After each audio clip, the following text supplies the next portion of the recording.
Привет, дорогой друг!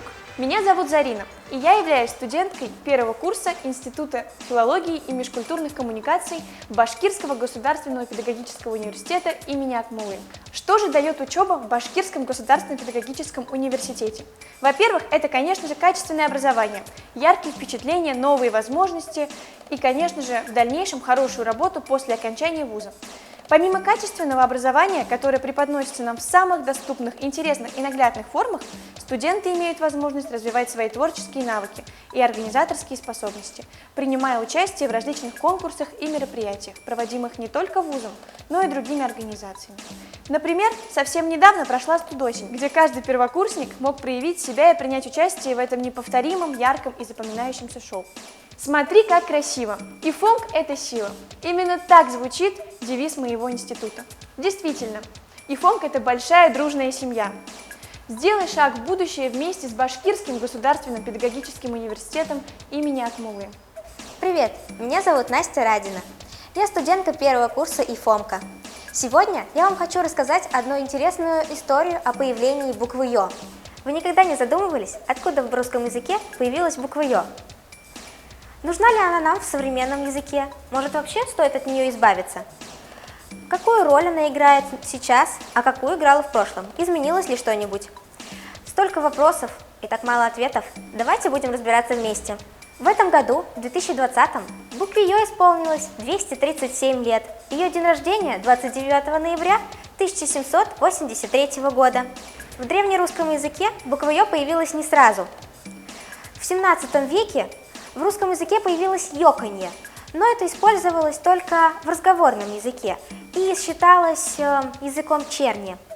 В XVIII же веке Россия стала налаживать связи с Европой, и тогда в 30-х годах языковед Ададуров предложил ввести ИО для озвучивания иностранных слов. 29 ноября 1783 года в доме директора Петербургской академии наук княгини Екатерины Дашковой было заседание Российской академии, где она попросила присутствующих написать слово «елка». Все по обыкновению написали «иолка». Тогда она спросила, зачем нам две буквы для обозначения всего одного звука, и предложила ввести букву «ё». Ее аргументы оказались убедительными, и букву «ё» официально ввели в русский язык. Однако продержаться ей долго не удалось. Не было определенных правил, которые указывали, где нужно использовать эту букву. Известность буквы Ё стала благодаря Карамзину. Стихотворный альманах Ааниды был напечатан с буквой Ё в различных словах. В связи с этим он долгое время считался ее автором. Потомки даже воздвигли памятник букве Ё на ее родине в Ульяновске. Но даже авторитет Карамзина не помог букве Ё удержаться надолго в русском языке. В правилах 1917 года она считалась желательной, но не обязательной в использовании. Чтобы сделать ее обязательным, нужно было делать литеры для типографии, но что у советской власти не было денег. Так буква Ё совсем бы исчезла из русского языка, если бы не равнодушные лингвисты Щерба и Реформатский, которые продолжали настаивать на том, что букву Ё нужно ввести официально в русский язык. Также на судьбу буквы Ё, по преданию, по легенде, оказал влияние сам Сталин. Однажды на подпись ему принесли документы, где фамилии генералов были напечатаны с буквы Е вместо буквы Ё.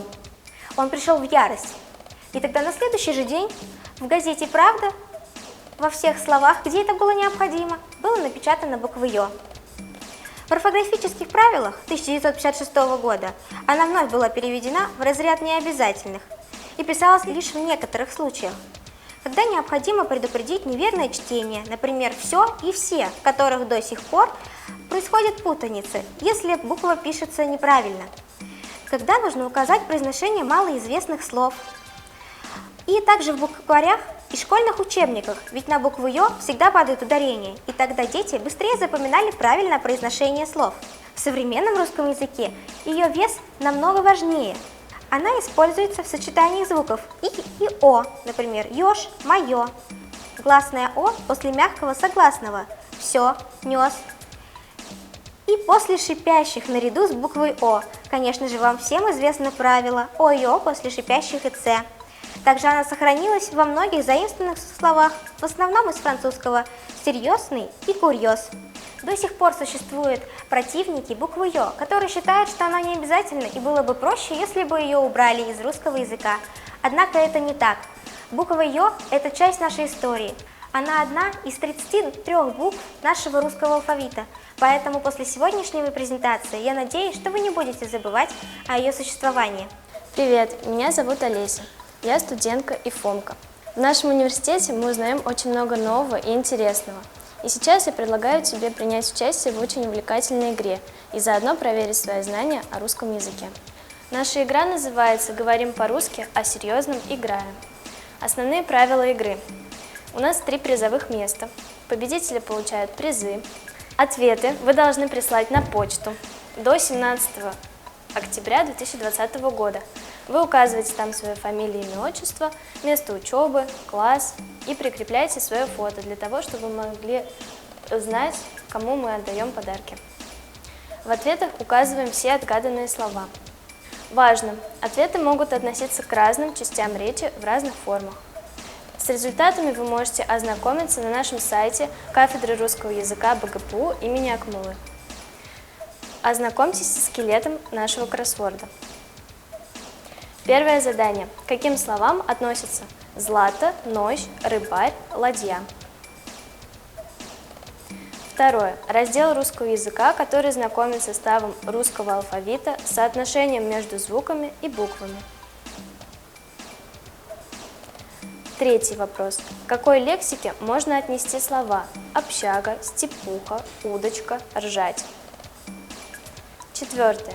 Второстепенный член предложения, поясняющий слово со значением действия или признака, имеет разряды времени, места, образа действия, меры, причины, цели, условия и уступки. Пятый вопрос.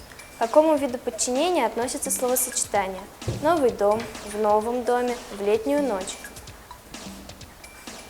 Шестой вопрос. Слово, употребляемое с целью устранить резкость или грубость фразы. Седьмой вопрос. Знак препинания, который был введен Николаем Михайловичем Карамзиным. Восьмое. Передача чужой речи в форме придаточного предложения. Девятое задание. Предлоги, союзы, частицы. К каким частям речи они относятся? Десятый вопрос. Односоставное предложение с одним главным членом сказуемым. Одиннадцатый вопрос. Перенос названия целого на его часть. Например, груша – это фруктовое дерево, и груша – это плод этого дерева. 12 вопрос. Словарь, который содержит слова с объяснением их значений, грамматической и стилистической характеристикой. 13 вопрос. По какому принципу образованы слова дом, домашний, домовитый, домовой, домовый, надомный? 14 вопрос. Общее название всех значимых частей слова за исключением корня. 15 задание. Часть речи, которая не имеет ни лексических, ни грамматических значений, не является членами предложения, лишь выражает наши чувства и волеизъявления. И последний, 16 вопрос. Часть речи, которая бывает определительной, обстоятельственной или местоименной. Вы молодцы. Всем спасибо. Приветствую, дорогие знатоки! Меня зовут Ксюша, и я являюсь студенткой 1-го курса ИФОМКа. Все мы знаем, что русский язык самый богатый и самый красивый язык. В нашей речи мы используем множество оборотов и средств выразительности. А сейчас предлагаю расшифровать в предложенных нами ребусах всем известные устойчивые словосочетания, выражения или фразы, то есть найти фразеологизмы. Для начала скажем о правилах. Ваша задача отгадать все ребусы и прислать нам ответы на почту. Адрес почты вы видите на экране. Первые 3 человека, приславшие правильные ответы, получат призы. Итак, начинаем. Перед вами первое задание. Помните, что может быть загадано как фраза, так и словосочетание. Второй ребус.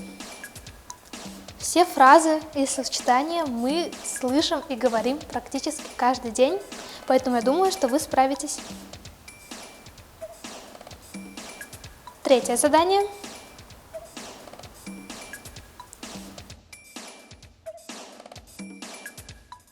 Переходим к предпоследнему. 4-й ребус.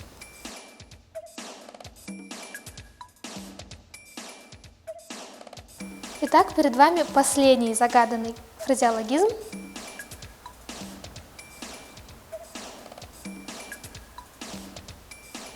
Всем спасибо за внимание, я думаю, у вас все получится, и вы успешно разгадаете наши ребусы.